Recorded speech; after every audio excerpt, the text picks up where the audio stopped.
aliyemwagika msalabani kwa ajili ya dhambi zetu si wanadamu.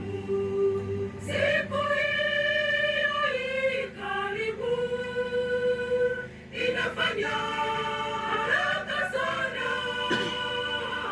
Ndugu, fanya hima tujiandae, kwani siku hiyo hatuna lugha rahisi ya kuelezea.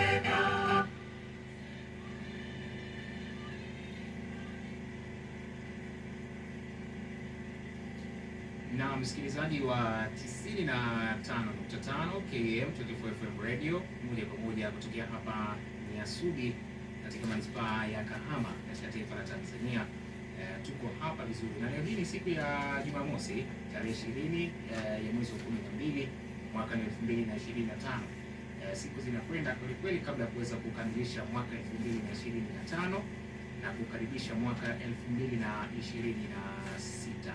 Kama ambavyo mara nyingi ama mara zote imekuwa kawaida, inapofika muda na saa kama huu, kipindi hewani kinakuwepo hapa, kipindi cha Ukristo Halisi, moja kwa moja kutoka kanisa la Matengenezo Halisi.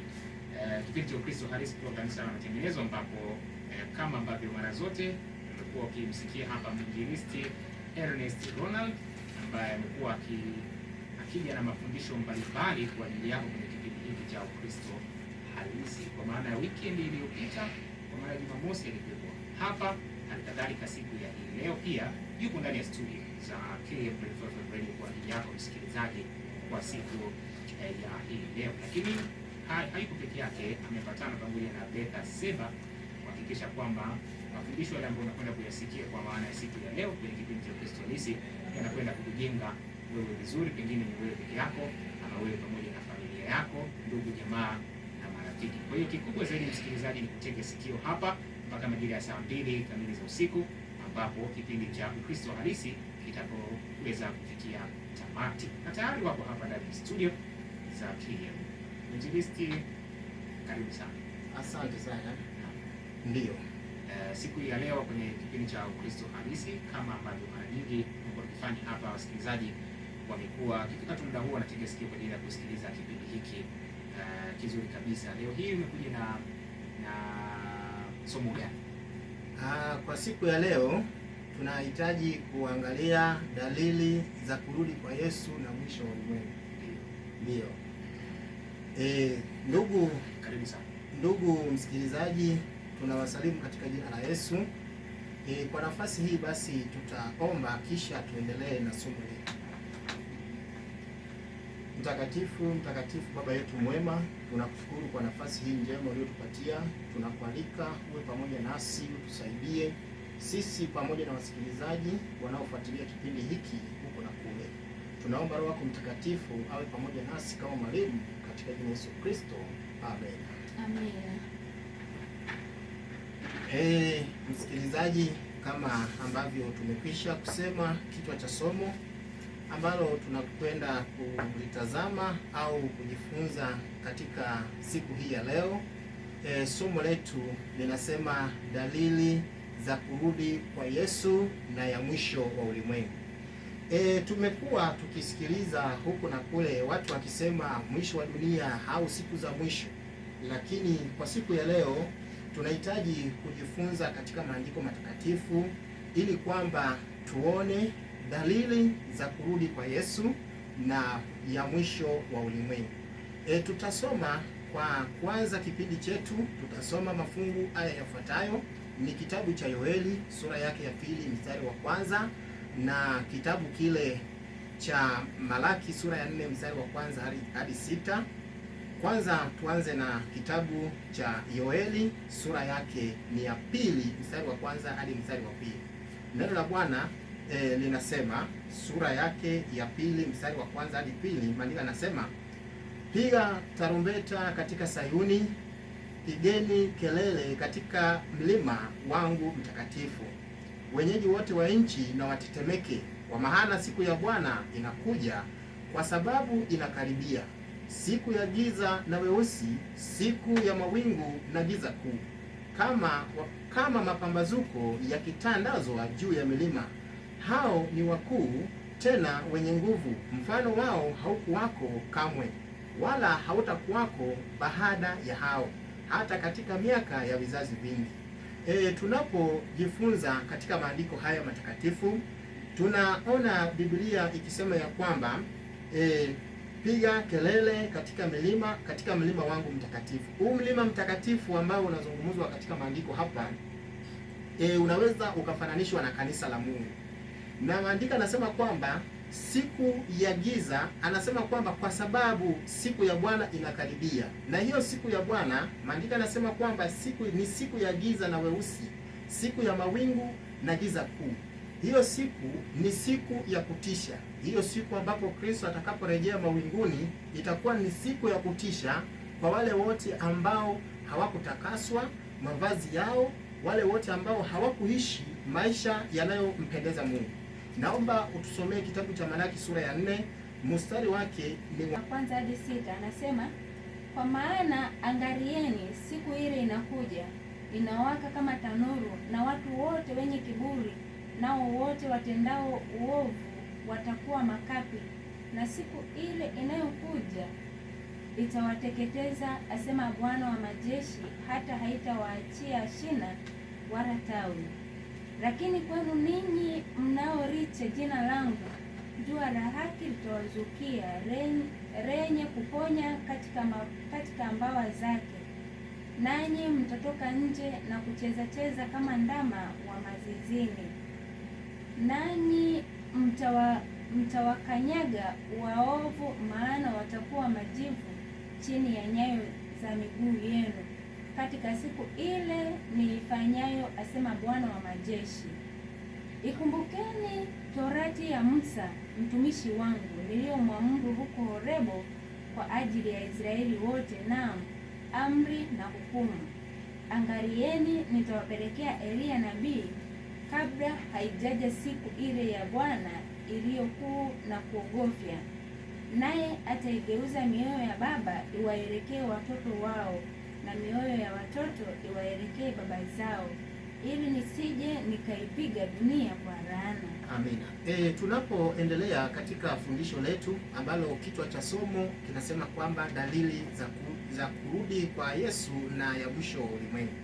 Tumeona katika kitabu hiki cha Malaki sura ya 4 mstari wa kwanza, bandika akisema kwamba kwa maana angalia, siku ile inakuja, inawaka kama tanuru. Hiyo siku ya mwisho au siku ya kurudi kwa Kristo inakuja, lakini inawaka kama tanuru.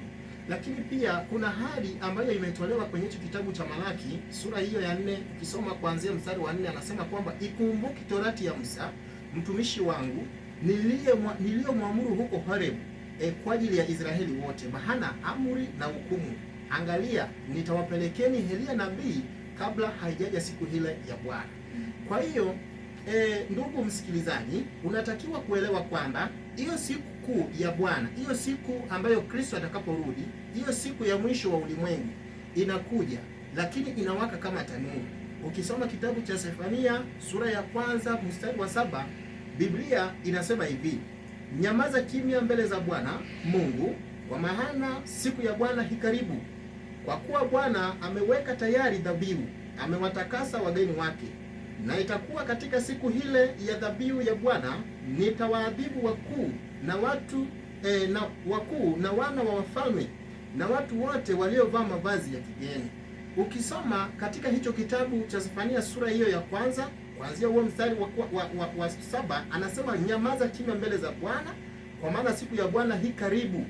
Hiyo siku ya Bwana ambapo kila mmoja atalipwa kulingana na kile alichokifanya. Maandiko yanasema kwamba hiyo siku ya Bwana hi karibu, nayo inafanya haraka. Ukiendelea mstari wa 14, Biblia inasema hivi: hiyo siku ya Bwana iliyokuu hi karibu, nayo inafanya haraka sana. Naam, sauti ya siku ya Bwana, shujaa ulia kwa uchungu mwingi huko. Siku ile ni siku ya ghadhabu, siku ya fadhaa na dhiki, siku ya uharibifu na ukiwa, siku ya giza na utusitusi, siku ya mawingu na giza kuu, siku ya tarumbeta ya kamsa juu ya miji yenye boma, juu ya buruji zilizo ndefu sana. Naam, nitawaletea wanadamu dhiki, hata watakwenda kama vipofu.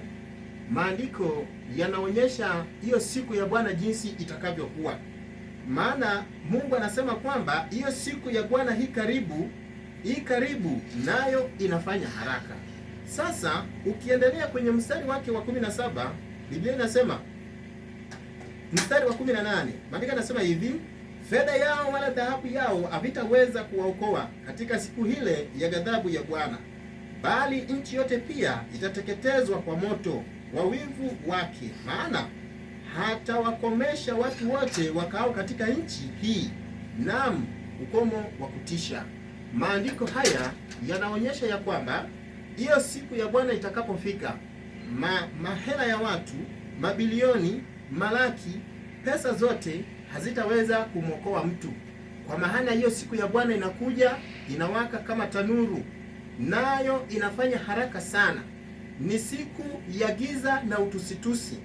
Je, tunapoendelea katika fundisho letu na kuangalia katika somo hili, ni dalili zipi zinazoashiria ya kwamba hiyo siku ya Bwana inakaribia, zinazoashiria ya kwamba hiyo siku ya Bwana hii karibu, na tayari tujiandae kwa ajili ya ujio wa Kristo, kumpokea Kristo mawinguni na kupata urithi ule ambao tunatakiwa kuupokea. Ukisoma katika kitabu cha Mathayo sura yake ni ya 24, Mathayo sura ya 24 mstari wake wa 3, hapo ndipo tunapoona dalili ambazo Kristo aliwaambia wafuasi wake ambazo wanapaswa kuzingatia ili wajue yatakapotokea hayo, basi wajue kwamba hiyo siku ya Bwana imekaribia na muda sio mrefu, basi watakutana naye mawinguni. Soma kitabu cha Mathayo sura ya 24 kuanzia mstari wa 3 utasoma, alafu uruki usome mstari wa 14. Anasema, hata alipokuwa ameketi katika mlima wa Mizeituni, wanafunzi wake wakamwendea kwa faraga wakisema, tuambie, mambo hayo yatakuwa lini? Nayo ni nini dalili ya kuja kwako na ya mwisho wa dunia? Amina. Mstari huo inatuonyesha ya kwamba hawa wanafunzi baada ya Yesu kuambia ya kwamba dunia itaisha na mambo yote yatakayotokea, basi wakatamani kujua ya kwamba hayo mambo yatakuwa lini na ni nini dalili ya kuja kwa Kristo. Mstari wa 14. Mstari wa 14 anasema, tena habari njema ya ufalme itahubiriwa katika ulimwengu wote kuwa ushuhuda kwa mataifa yote, hapo ndipo ule mwisho utakapokuja. Yesu anawaambia wanafunzi wake dalili za kurudi kwake, anawaelezea, lakini wakati dalili hizo zitakapokuwa zinatokea na habari njema ya ufalme itahubiriwa ulimwenguni kote, ndipo ule mwisho utakapofanya nini? Utakapokuja. Ukisoma mstari wa 29, Kristo anaelezea dalili zitakazoashiria ya kwamba sasa yupo tayari au yupo karibu mlangoni, anakuja ili wafuasi wake wawe tayari kwa ajili ya kumpokea. Mstari wa 29 kitabu cha Mathayo sura ya 24, maandiko yanasema, lakini mara baada ya dhiki ya siku zile, jua litatiwa giza na mwezi hautatoa mwanga wake, na nyota zitaanguka mbinguni na nguvu za mbinguni zitatikisika. Ndipo itakapotokea ishara ya Mwana wa Adamu mbinguni. Ndipo mataifa yote ya ulimwengu watakapoomboleza, nao watamwona Mwana wa Adamu akija juu ya mawingu ya mbinguni pamoja na nguvu na utukufu mwingi. Hapo tunaona ishara ya kutiwa jua giza na mwezi kuwa kama damu na nyota za mbinguni kudondoka chini ulimwenguni. Lakini pia ukisoma katika hicho kitabu cha Mathayo sura ya 24, Yesu anatuambia dalili nyingine kwenye Mathayo 24 mstari wake wa 9. Maandiko yanasemaje? Maandiko yanasema, wakati huo watawasaliti ninyi. Soma mstari wa 5, somani. Mstari wa 5 anasema, kwa sababu wengi watakuja kwa jina langu wakisema mimi ni Kristo, nao watawadanganya wengi. Asante. Dalili nyingine ya kwamba kuja kwa Kristo kumekaribia na yupo karibu mlangoni, maandiko yanasema kwamba wengi watakuja kwa jina lake, lakini watawadanganya wengi. Wengi watakuja kwa jina la Kristo, lakini watawadanganya wengi. Na akaendelea kwa kusema ya kwamba nanyi mtasikia habari za vita na matetesi ya vita, angalieni msitishwe, maana hayo hayana budi kutukia, lakini ule mwisho bado. kuna dalili zimetajwa hapa ambazo nahitaji tuziangalie. Tukifika mwisho wa kuangalia hizi dalili, basi tutakuwa tumeshaelewa ya kwamba, je, ni dalili zipi au ni mambo yapi yanayoashiria kwamba Kristo yupo karibu mlangoni ili kurudi kuwachukua wale walio wateule wake.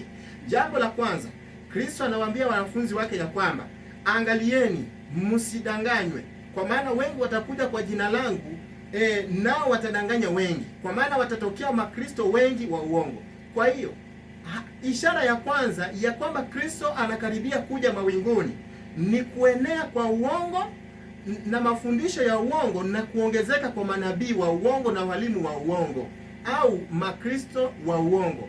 Sifa zao kipindi kilichopita tulizungumuza tukaangalia kidogo, lakini hapa tuangalie tena, tuongezee mambo kadhaa ambayo yanaweza kutusaidia ili tujue ya kwamba tunaishi katika siku ambazo ni zile siku za mwisho ambazo Kristo aliwaambia wafuasi wake ya kwamba wakiziona hizo dalili, basi wachangamke, wainue vichwa vyao juu mbinguni.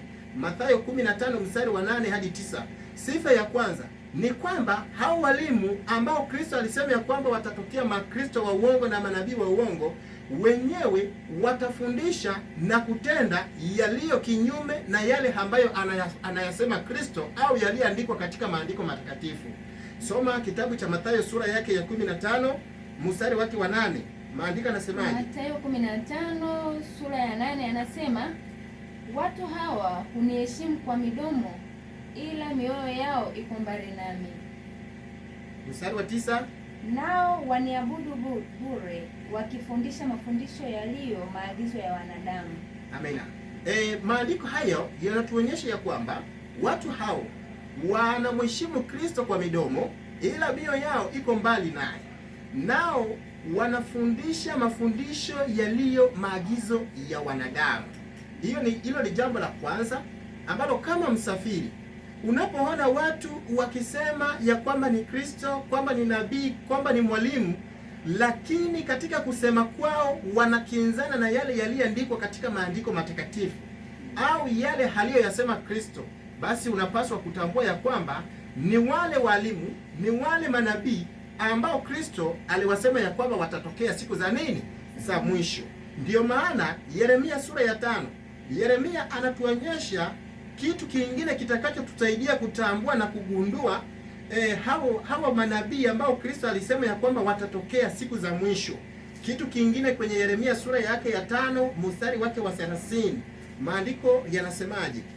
Yeremia sura ya 5 mstari wa 30 anasema, jambo la ajabu la kuchukiza limetokea katika nchi hii. 31, endelea. Manabii wanatabiri uongo na makuhani wanatawala kwa msaada wa hao.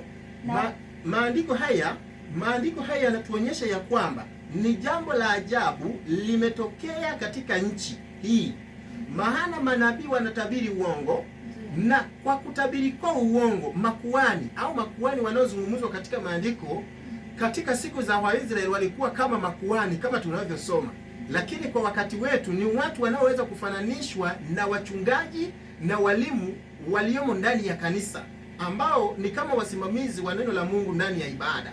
Sasa maandiko yanasema kwamba manabii wanatabiri uongo, anasema manabii wanatabiri uongo na makuhani wanatawala kwa msaada wa hao. Yaani kwa uongo ule unaotabiriwa na manabii ndio wanaotumia wale ambao wangepaswa kusimamia neno la Mungu, wanatumia huo uongo kutawala, na wanatumia huo uongo kueneza yale wanayoona ya kwamba yanawafaa. Kitabu hicho cha Yeremia sura ya 14 mstari wake wa 14, Yeremia anatuonyesha jambo jingine ambalo tukilitazama na kuliangalia kwa makini, ndipo tunaweza kuelewa ya kwamba kumbe tunaishi katika siku za mwisho, maana manabii wanaongezeka lakini wakitabiri uongo. Mungu akisema akitangaza kwamba hakuna amani, wenyewe wanatangaza amani. Maandiko yanasemaje? Maandiko yanasema, ndipo Bwana akaniambia, hao manabii watabiri uongo kwa jina langu mimi sikuwatuma, wala sikuwaamuru, wala sikusema nao. Wanawapeni unabii wa maonyo ya uongo na uaguzi na neno la ubatili na hadaa ya mioyo yao. Amina. Maandiko yanaonyesha ya kwamba Mungu anamwambia Yeremia ya kwamba hao manabii wanatabiri uongo kwa jina la Mungu. Tena wanawaambia watu maneno ya kuwahadaa mioyo yao, lakini Mungu anasema kwamba hakuamuru wala hakusema nao. Sasa kwa sababu ulimwengu unaenda kasi na watu wamezama katika uharibifu, watu wamezama katika uongo, na hiyo ni mojawapo ya dalili inayoonyesha ya kwamba Kristo yupo karibu kurudi na muda sio mrefu ataonekana. Ni jukumu la kila mtu anayesikia sauti hii kujiandaa kukutana na Kristo mawinguni, kwa sababu siku tunazoishi tunaishi katika siku za mwisho. Manabii wa uongo wameongezeka, walimu wa uongo wameongezeka, nao wanawadanganya wengi na kuwapoteza wengi, kwa sababu ndani ya mioyo ya watu wengi wanapenda kusikia maneno laini, maneno yasiyogusa dhambi, maneno yasiyotakasa mioyo, maneno yasiyokemea uovu. Nao wanakimbia kwenda kwa manabii ili wapate kutabiriwa kwa nabii maneno ya kufurahisha, maneno ya kutia moyo na maneno ya kujenga, ya kuwafanya wao wajisikie faraja, lakini huku wakiwa wanamdharau Mungu na kukanyaga sheria zake. Ezekiel sura ya 22 mstari wake wa 22, mstari wake wa 23, Ezekiel 22:23, maandiko yanasema hivi: neno la Bwana likanijia kusema, mwanadamu, uiambie nchi, wewe huu nchi isiyosafika, wala kunyeshewa mvua siku ya ghadhabu. Fitina ya manabii wake himo ndani yake, kama simba ngurumaye akirarua mawindo. Wamekula roho za watu, utua kwa nguvu hazina na vitu vya thamani. Wameongeza hesabu ya wajane wake ndani yake. Sikia maandiko yanavyosema, hao manabii ndani ya ulimwengu wameujaza fitina. Nabii huyu haelewani na yule, huyu anatabiri hivi na yule anatabiri hivi, wakipingana na kupigana kwa namna moja au nyingine, kwa kauli zao au kwa vitendo. Maandiko yanasema hivi, kwa sababu hiyo wameongeza hesabu ya wajane katika ulimwengu, na makuhani wake, au tunaweza kusema wachungaji wake na makuhani wake wamearifu sheria yangu, wameitia unajisi vitu vyangu vitakatifu. Hawakuweka tofauti ya vitu vitakatifu na vitu vya kutumiwa siku zote, wala hawakuwafundisha watu kupambanua vitu vichafu na vitu vilivyo safi. Nao wamefumba macho yao wasiziangalie sabato zangu, nami nimetiwa na unajisi kati yao. Wakuu wake kati yake wamekuwa kama mbwa mwitu wakirarua mawindo, ili kumwaga damu na kuharibu roho za watu, wapate faida kwa njia isiyo halali. Hawa manabii ambao Kristo alisema kwamba tutakaposhuhudia tujue kwamba tunafika siku za mwisho, wanatumia maneno ya uongo ili wajipatie faida isiyokuwa halali. Ndiyo maana utapewa gharama za kutabiriwa, utapewa gharama za kuombewa, utapewa gharama za kunenewa mema ili ufanikiwe kufika katika malengo na matakwa yale unayoyahitaji au mafanikio ya maisha yako. Lakini maandiko yanasema hivi, watu wa nchi wametumia udhalimu, wamenyang'anya kwa nguvu, nao wamewatenda jeuri maskini na wahitaji, nao wamewaonea wageni bila haki. Kwa sababu ya manabii wa uongo, kwa sababu ya walimu wa uongo, dunia sasa imejawa na udhalimu. Kila mtu, watu wengi, kama tulivyojifunza ile Jumamosi iliyopita, tuliona kwamba watu wengi wameamua kumkimbilia Mungu, si kwa ajili ya kutafuta kutakaswa, si kwa ajili ya kutafuta uzima wa milele. Wamemkimbilia Mungu si kwa ajili ya kutafuta wokovu, si kwa ajili ya kuacha dhambi, isipokuwa kwa sababu wametangaziwa kwamba kuenda kwa Mungu ni njia mojawapo ya kupata mafanikio. Lakini hayo yote ni maneno yaliyotungwa na manabii wa uongo wakiwatabiria watu uongo. Ndiyo maana Mungu tayari amekwisha kutangaza vita, amekwisha kutangaza ole. Tunaposhuhudia na kuyaona hayo mambo, basi tunapaswa kutambua ya kwamba tunaishi katika siku za mwisho, zile ambazo Kristo alisema ya kwamba tukiziona tuchangamke na tuinue vichwa vyetu mbinguni. Tukiendelea katika somo letu, jambo jingine ambalo linaashiria ya kwamba tunaishi katika siku za mwisho, maandiko, Yesu aliwaambia wanafunzi wake ya kwamba nanyi mtasikia habari za vita na matetesi ya vita mahali. Tunapoangalia katika ulimwengu na dunia hii tunayoishi ndani yake, tunaona ya kwamba tunaishi katika siku ambazo ni siku za hatari, kwa sababu tunasikia habari za vita huko na kule ulimwenguni. Tunasikia habari za nchi na nchi wakigombana, tunasikia habari za vita vya wenyewe kwa wenyewe ndani ya nchi husika. Tunasikia habari za maumivu yanayowapata watu kwa sababu ya vita na machafuko yanayotokea. Tunajua ya kwamba katika history tunajua kwamba ulimwengu umewahi kukumbwa na vita vya aina mbili. Kuna vita vya kwanza vya dunia ambavyo tumevishuhudia au tumevisoma na kuvisikia habari zake kuanzia mwaka 1935 hadi mwaka 1945. Tumesikia na tumepata habari hizi ya kwamba kulikuwepo na vita vya kwanza vya dunia mwaka 1914 hadi mwaka 1918, na vita vya pili vya dunia mwaka 1935 hadi mwaka 1945. Hivyo vilikuwa ni vita vikuu vya dunia, vita vya kwanza vya dunia na vita vya pili vya dunia. Lakini tangu kipindi hicho mpaka siku zetu hizi tunashuhudia vita zikiendelea huku na huku ulimwenguni. Hizi zote zinaonyesha ya kwamba dalili za kuja kwa Kristo zinatimia. Yaani kila mfuasi wa Kristo anapaswa kujiandaa na kujiadhari, kwa sababu tunaishi katika siku za hatari, tunaishi katika siku za mwisho ambazo Kristo aliziona na akawatahadharisha wanafunzi wake. Luka sura 21 mstari wa 9. Luka 21 mstari wake wa 9, maandiko yanasema hivi: nanyi mtakaposikia habari za vita na fitina, musitishwe, maana hayo hayana budi kutukia kwanza, lakini ule mwisho hauji upesi. Maana yake ni kwamba habari za vita, matetesi ya vita, machafuko ya hapa na pale, watu wakigombana wenyewe kwa wenyewe, nchi jirani kwa nchi jirani, hizo zinadhihirisha au ni dalili zinazoonyesha ya kwamba mwisho wa ulimwengu umekaribia. Mkuja kwa Kristo kuko karibu. Kwa hiyo kila anayeshuhudia, kila anayeona hizo dalili zikitimia, anapaswa kuishi na kutambua ya kwamba tunaishi katika siku za mwisho ambazo Kristo alizinena na akawapa tahadhari wafuasi wake. Jambo jingine ambalo linaonyesha au ni dalili ya kuja kwa Kristo na mwisho wa ulimwengu ni njaa, magonjwa yasiyotibika na matetemeko ya nchi. Narudia, njaa, magonjwa yasiyotibika, matetemeko ya nchi. Haya tusome kwenye kitabu cha Zefania sura ya kwanza. Zefania anatuonyesha hali halisi jinsi dunia itakavyokuwa mnamo siku za mwisho. Kabla Kristo hajaonekana mawinguni, lazima mambo haya yatatokea. Zefania sura ya kwanza mstari wa 17, soma. Anasema, nami nitawaletea wanadamu dhiki, hata watakwenda kama vipofu, kwa sababu wamemtenda Bwana dhambi, na damu yao itamwagwa kama mavumbi, na nyama yao kama mavi. Maandiko yanaonyesha ya kwamba Mungu amesema kwamba nami nitawaletea wanadamu dhiki, hata watakwenda kama vipofu, kwa sababu ya magonjwa yanayokumba ulimwengu, magonjwa yasiyotibika.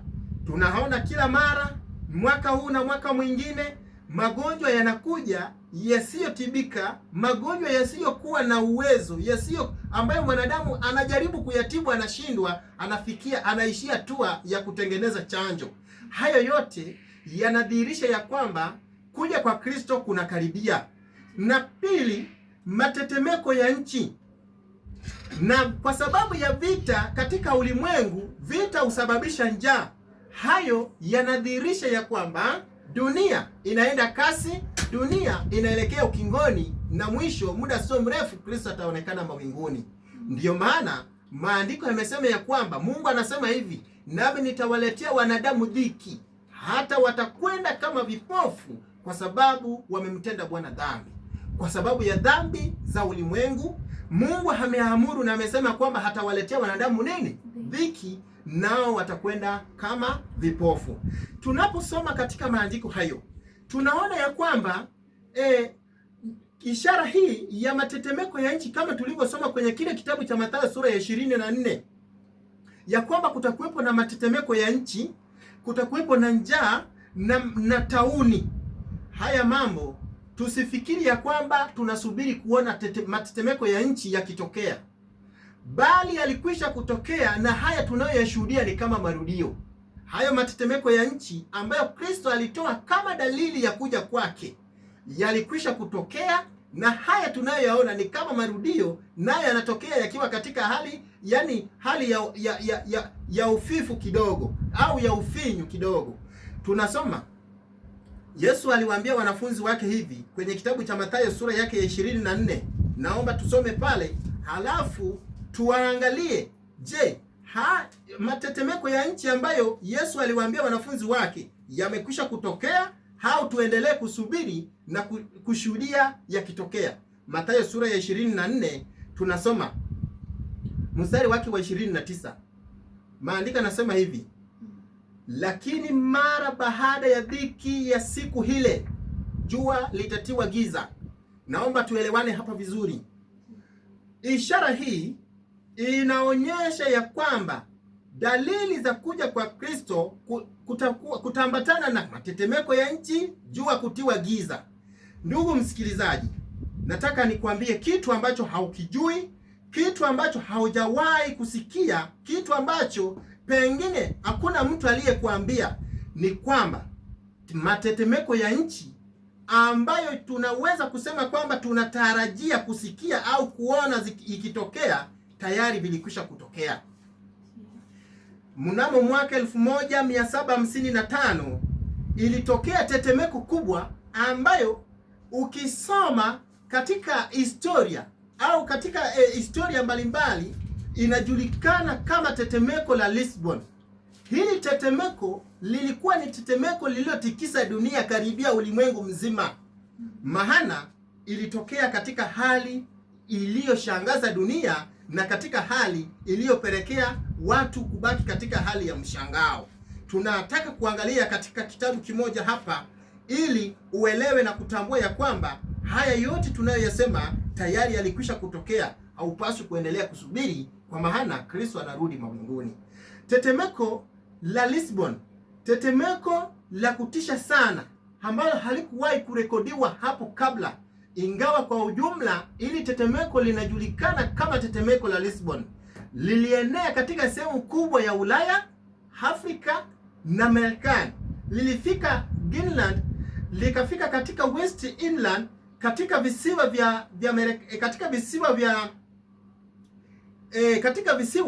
vya Madrid, katika Norway na Sweden, Green Brit na Hineland. Kote huko ilienea tetemeko hili. Lilienea zaidi ya maili za mraba milioni 4.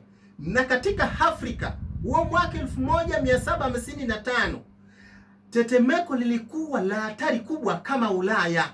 Sehemu kubwa ya Algeria iliharibiwa, na umbali mfupi kutoka Morocco, kijiji kilichokuwa na wakazi kati ya 8,000 hadi 10,000 kilimezwa, hakikuonekana. Ni tetemeko lililotokea mwaka 1755.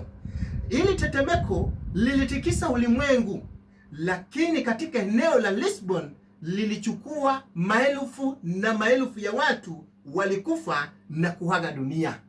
Ni tetemeko ambayo iliacha alama ya matukio ya kutisha yaliyowahi kutokea ulimwenguni. Kwa hiyo wewe msikilizaji, haupaswi kubaki kwa kubweteka, kwa kudhani ya kwamba bado unasubiri kuona matetemeko ya nchi kama Kristo alivyosema. Hayo nayo yaona ni marudio, lakini kila alichokisema Kristo tayari ilikwisha kutukia, na sasa tunayazungumza kama historia. Kwa hiyo Kristo yupo karibu, mawinguni anaonekana. Na maandiko yametuambia kwenye kile kitabu cha Mathayo kwamba na baada ya dhiki hile, alisema kwamba lakini mara baada ya dhiki ya siku ile jua litatiwa giza. Kwanza nikwambie, hili dhiki ambalo Kristo alikuwa akiwaambia wanafunzi wake ni dhiki lilikumba kanisa, lilikumba kanisa. Wale waliokuwa wakimwamini Kristo na ukweli wa neno lake walikumbana na mateso na vitisho vilivyokuwa vikitoka katika kanisa la Kirumi. Kuanzia mwaka 1538 hadi mwaka wa 1798 kilikuwa ni kipindi cha mateso na maumivu kwa wafuasi wa Kristo. Ni takriban kama miaka 1260 kanisa la Kristo lilipita katika mateso, likakumbana na dhoruba, likakumbana na maumivu, na wengi wafuasi wa Kristo wakaingia katika matatizo na kuteswa. Lakini Kristo akawaambia wafuasi wake hivi, lakini mara baada ya dhiki ya siku ile jua litatiwa giza. Nimewaambia mwaka 1798 ndio ilikuwa mwisho wa mateso hayo yaliyolikumba kanisa. Lakini kabla Kristo hajaonekana, lazima kanisa litapitishwa tena katika mateso. Wale wanaomwamini Kristo na kushika amri zake watapitishwa tena katika mateso, watapitishwa tena katika maumivu kabla Kristo hajaonekana mawinguni. Tunapoendelea katika hili, mnamo Mei 19, tarehe 19 Mei mwaka 1780 lilitokea tukio la ajabu ambalo lilibaki likiwashangaza wengi. Tarehe 19 Mei mwaka 1780 unabii huu wa kutiwa kwa jua giza lilitimia karibu kabisa, kama sio pekee, lakini katika maeneo mengi. Mnamo mwaka 1780 tarehe 19 Mei jua lilitiwa giza. Ilitokeaje? Sikia nikuelezee kidogo. Hofu na woga na utisho vilijaza mioyo ya watu. Kuna watu waliokuwa wameenda machungani kama mida ya saa 9, wapo kwenye wanachunga mifugo yao. Ghafla dunia nzima ilitiwa giza, kukawa na giza nene, watu hawakuweza kutazamana. Ndege waliokuwa wakirukaruka huku na huku wakarudi kwenye viota vyao. Wachunga ng'ombe wakapeleka ng'ombe zao kwa mazizini, na ndani ya nyumba watu wakawasha mioto na mishumaa kwa ajili ya kuwasaidia ili wapate mwanga. Mwaka huo huo, tarehe hiyo tarehe 19 Mei 1780, siku hiyo usiku, baada ya kupita kwa masaa na muda mrefu wa giza lililofunika ulimwengu kwa takriban masaa mawili, ilipofika saa 12 jua lilionekana kidogo. Ilipofika usiku, kukawa na giza nene lililoambatana na mawingu. Mara baadaye likaonekana mbalamwezi, lakini likiwa na mwonekano wa damu. Maana Kristo aliwaambia wanafunzi wake ya kwamba jua litatiwa giza na mbalamwezi utakuwa kama nini? Kama damu. Ndugu msikilizaji, usitarajie kusubiri kuona jua likitiwa giza. Siku hizi tukiangalia tunaona sijui kupatwa kwa mwezi, kupatwa kwa jua. Ile ilikuwa ni zaidi ya kupatwa kwa jua, ile ilikuwa ni zaidi ya kupatwa kwa mwezi. Mwaka 1780 Mei 19 jua lilitiwa giza, usiku mbalamwezi likawa kama damu. Kwa hiyo msikilizaji, usibaki kwa kubweteka, usibaki ukifikiria ya kwamba dalili hizo bado unasubiri kuziona. Kristo anarudi mawinguni, unapaswa kujiandaa, kwa maana maandiko yamesema kwamba hiyo siku ya Bwana inakuja, inawaka kama tanuru. Marko sura yake ya 13 mstari wa 24, hapo ndipo Kristo aliwaambia wanafunzi wake ya kwamba baada ya dhiki jua litatiwa giza na mbalamwezi itakuwa kama damu. Maandiko yanasemaje? Marko 13:24 anasema, lakini siku zile baada ya dhiki hiyo jua litatiwa giza na mwezi hautatoa mwanga wake. Asante. Jua litatiwa giza na mwezi hautatoa nini? Mwanga wake. Lakini siku hile Yesu alisema tayari hilo lilikwisha kutokea. Ndugu msikilizaji, Kristo anakuja mawinguni. Mwaka 1780 jua lilitiwa giza. Tayari dalili za kuja kwa Kristo zinaonekana. Tayari dalili alizozisema Yesu ya kwamba atakuja mawinguni zinatimia. Yoeli sura ya 2 mstari wa 30. Kitabu cha Yoeli sura ya 2 mstari wake wa 30. Maandiko yanasema, Yoeli sura ya 2 mstari wake wa 30, neno la Bwana linasema hivi: nami nitaonyesha mambo ya ajabu katika mbingu na katika dunia, damu na moto na minara ya moshi. Jua litageuzwa kuwa giza na mwezi kuwa damu, kabla haijaja siku hiyo ya Bwana iliyo kuu na itishayo. Maandiko hayo yalitabiri. Yoheli alisema kabla siku hiyo haijaja, Mungu alisema ya kwamba jua halitatoa mwanga wake na mwezi utakuwa kama damu. Nimekuambia ndugu msikilizaji, usisubiri kuona jua likitiwa giza. Usisubiri kuona mbalamwezi kuwa kama damu. Tayari yalikwisha kutokea. Hilo lilikwisha kutimia. Ukiona lingine ujue ni marudio, lakini kila alichokisema Kristo tayari lilikwisha kutimia. Mwaka 1780 jua lilitiwa giza, usiku mbalamwezi likawa kama damu. Tukiendelea mbele, kitabu cha Marko sura yake ni ya 13 mstari wa 24. Marko 13:24 anasema lakini siku zile baada ya dhiki hiyo, jua litatiwa giza na mwezi hautatoa mwanga wake. Endelea. 25 na nyota za mbinguni zitakuwa zikianguka na nguvu zilizo mbinguni zitatikisika. Hapo ndipo watakapomwona Mwana wa Mungu akija mawinguni kwa nguvu nyingi na utukufu. Ndipo atakapowatuma malaika na kuwakusanya wateule wake toka pepo nne, toka upande wa mwisho wa nchi hata upande wa mwisho wa mbingu. Amina. Maandiko hayo, kuna jambo jingine limeongezeka katika dalili hizo za kuja kwa Kristo, ambapo hapo tupo kwenye kipengele kinachotambia kwamba ishara katika anga, ambapo jua lilitiwa giza, mbalamwezi likawa kama damu. Jambo jingine linaongezwa, maandiko yanasema kwamba na nyota zitakuwa zikianguka. Nyota zitakuwa zikifanya nini? Zikianguka, kama vile mti unavyodondosha majani yake pindi unapotikiswa na nini? Na upepo. Maandiko hayo, ndugu msikilizaji, usikae kizembe kwa kubweteka, kwa kula raha, kwa kuishi maisha ya anasa na uovu, ukizani ya kwamba dalili hizo hazijatimia. Mnamo Novemba tarehe 19 mwaka 1833 nyota zilianguka kutoka mbinguni, nayo ilikuwa ni kitu cha kushangaza na kuushangaza ulimwengu. Ndugu msikilizaji, dunia inaenda mwisho. Kristo anakuja upesi. Wale wanaojiandaa ndio watakaompokea. Wale wanaoacha dhambi ndio watakaomuona.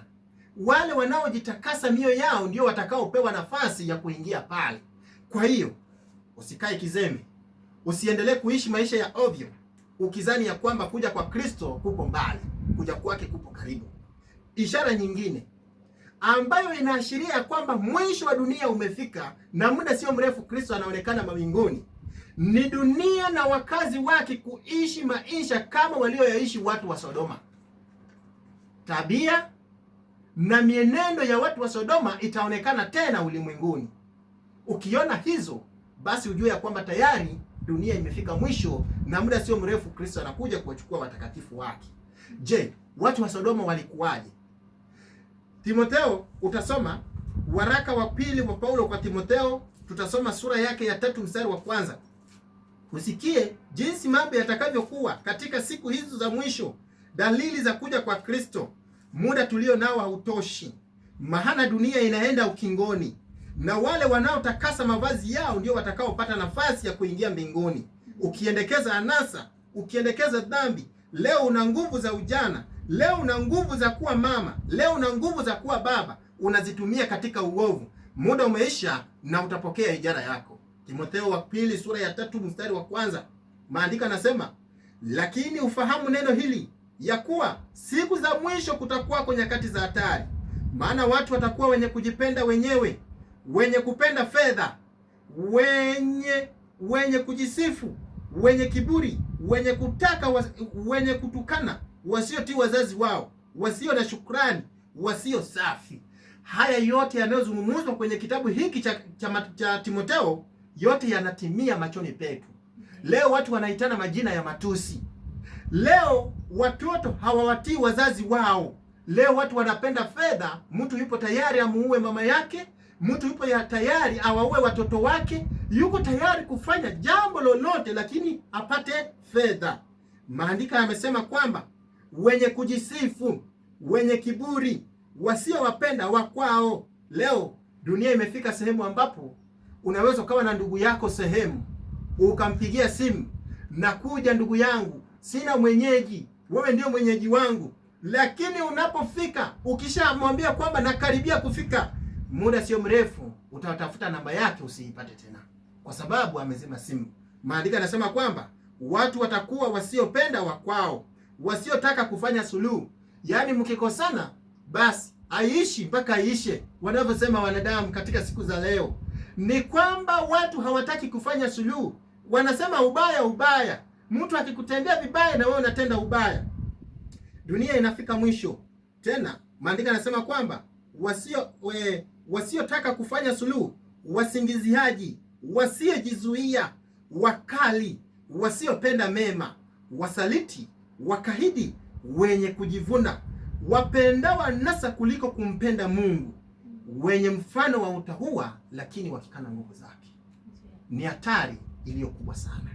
Maana dunia inaenda kasi. Dunia inaenda ukingoni.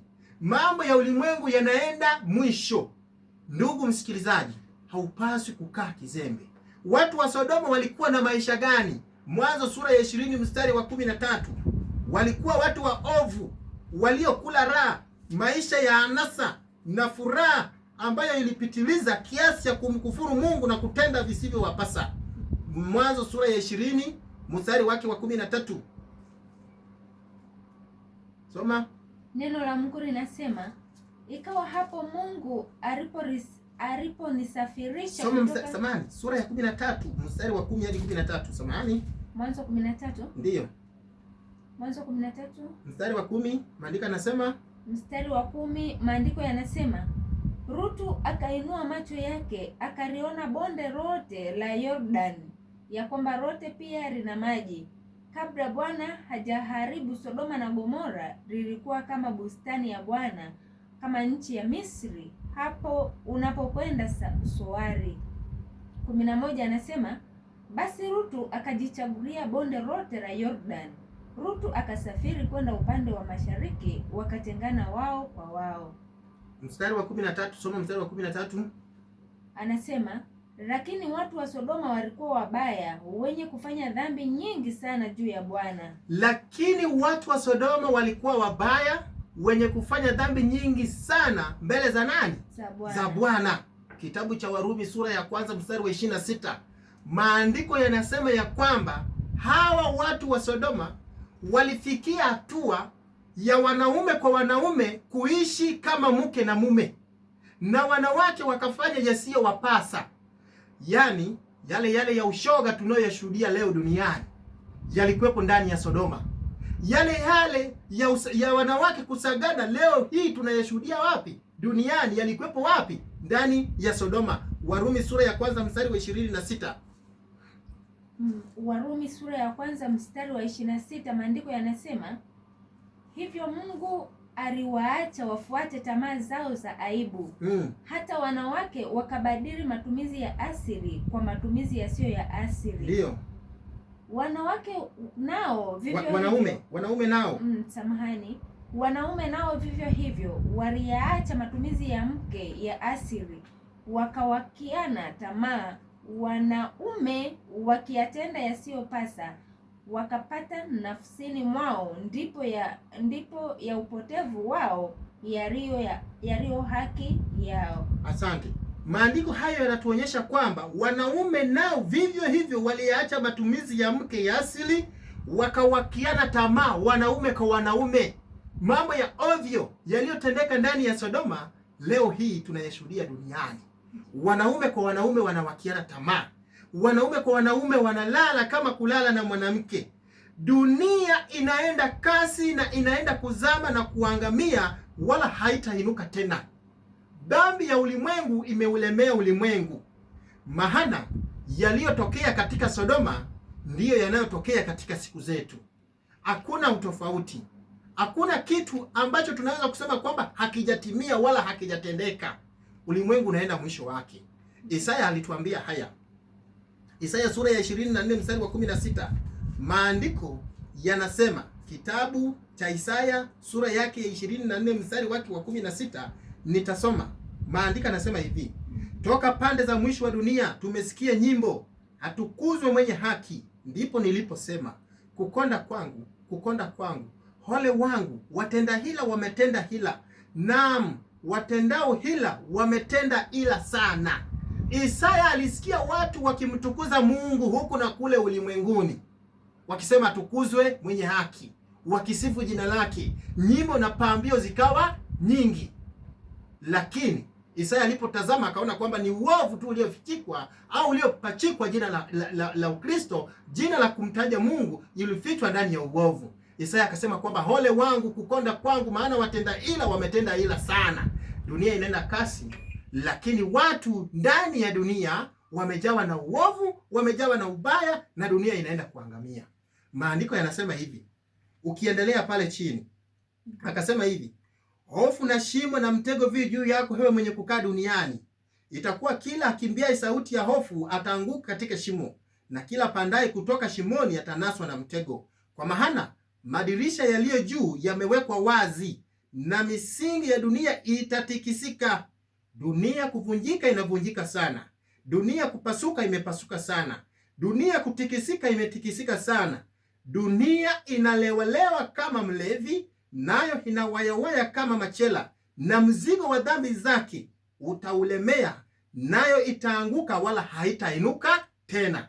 Mzigo wa dhambi wa ulimwengu unaulemea ulimwengu, na ulimwengu utaanguka usiinuke tena. Kwa hiyo hayo yote yanaashiria ya kwamba tupo katika siku za nini? Siku za mwisho. Tunaelekea katika nyakati ambazo Yesu atakuja mawinguni kuja kuwachukua walio watakatifu wake. Watu wengi bado wameweteka na kulala katika usingizi wa dhambi, lakini Kristo amekwisha kutangaza. Tukielekea ukingoni, Luka sura ya 24 mstari wake wa 31. Kitabu cha Luka sura ya 24 mstari wake wa 31, anatuambia tukiyaona hayo tufanye nini? Uendelee kula hanasa? Uendelee kufanya dhambi? Au unapaswa kufanya nini? Maandiko yanasema, soma. Maandiko yanasema, yakafumburiwa macho yao, wakamtambua, kisha akatoweka mbele yao. Wakaambiana, je, mioyo yetu haikuwaka ndani yetu? Sura ya 21 mstari wa 31. 21:31 anasema, maandiko yanasema, nanyi kadhalika mwonapo mambo hayo yanaanza kutokea, tambueni ya kwamba ufalme wa Mungu ukaribu. Amina. Kwa hiyo unapoona hayo yanatokea, tambua ya kwamba ufalme wa Mungu upo karibu. Tahadhari imetolewa kwenye mstari wa 34. Basi jiangalieni mioyo yenu isije kalemewa na ulafi na ulevi na masumbufu ya maisha haya, siku hile ikawajilia ghafla kama mtego hunasavyo. Kwa kuwa ndivyo utakavyowajilia watu wote wakaao juu ya uso wa dunia. Kwa sababu ya ulevi, ulafi na masumbufu ya dunia, kuja kwa Kristo kutawaijia watu kama nini? Kama mtego unasavyo. Ndugu msikilizaji, ni wakati wako wa kutafakari na kufikiria, kwa maana kuja kwa Kristo kunakaribia. Kuja kwake kunakaribia.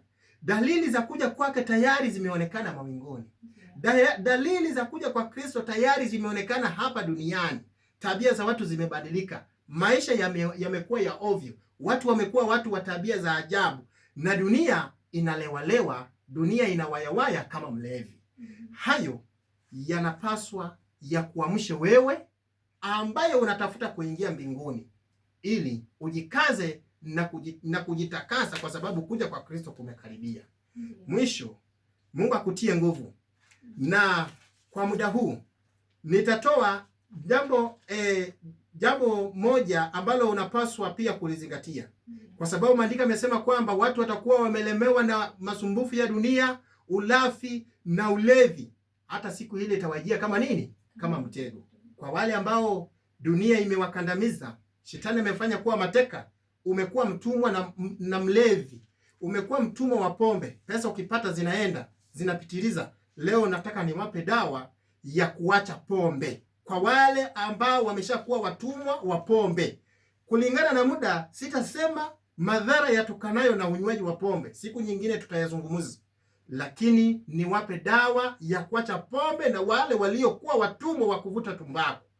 Kwa wale ambao wamekuwa watumwa wa unywaji wa pombe, pesa zote zinaenda huko. Dawa, unapaswa kuandaa maziwa.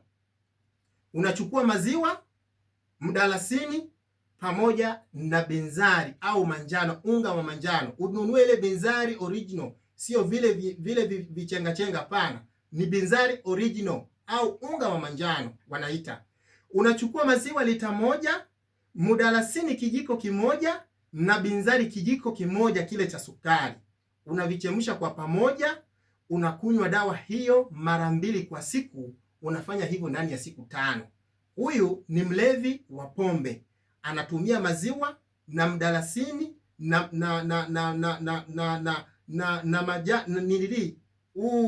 manjano au binzari, kijiko kimoja cha binzari, kijiko kimoja cha mdalasini. Anatumia dawa hiyo kwenye maziwa, anachemsha lita moja, anakunywa mara 2 kwa siku ndani ya siku 5. Kwa wale waliolemewa na unywaji, uvutaji wa tumbaku, dawa ni kuchukua maziwa yale yanayokamuliwa jioni, unalaza ile tumbaku, unaweka ile tumbaku ndani ya hayo maziwa, yanakaa usiku kucha, alafu unakunywa hiyo dawa asubuhi, mchana na jioni ndani ya siku 5 mfululizo. Kwa kufanya hivyo, utakuwa umejipatia neema ya kupata afya njema, utakuwa umejipatia neema ya kushinda ule utumwa wa kulewa, ili siku ya kuja kwa Kristo isije kukupata ukiwa umezubaa, usije kanaswa kama ndege anasagwa kwenye mtego. Mwisho, kama utakuwa na jambo la kuuliza au jambo la kusema, basi waweza kututafuta kwa kupitia simu namba 0696 54 13 60, 0696 54 13 60 au 0767 83 40 51. Mungu wa mbinguni awabariki, na ngoja tuhitimishe kwa ombi. Mtakatifu, mtakatifu Baba mwema, tunakushukuru kwa nafasi hii njema uliyotupatia. Wana na binti zako wamesikia neno lako likiwahasa na kuonyesha ya kwamba dunia imefika mwisho. Tunaomba rehema zako hili Roho Mtakatifu akafanye ndani ya mioyo ya watu wako, waachane na anasa na dhambi za ulimwengu, na wote wajiandae kwa ajili ya kukulaki wewe utakapoonekana mbinguni. Kaa na kila mmoja wetu, ukimlinda na kumtia nguvu, ukiwabariki watangazaji katika kituo hiki, ukiwatia nguvu na kuimarisha hata na wale wanaofuatilia vipindi mbalimbali. Bwana, tunaamini kwamba umetenda, kwani tunaomba kwa imani kwa jina la Yesu Kristo. Amen. Amen.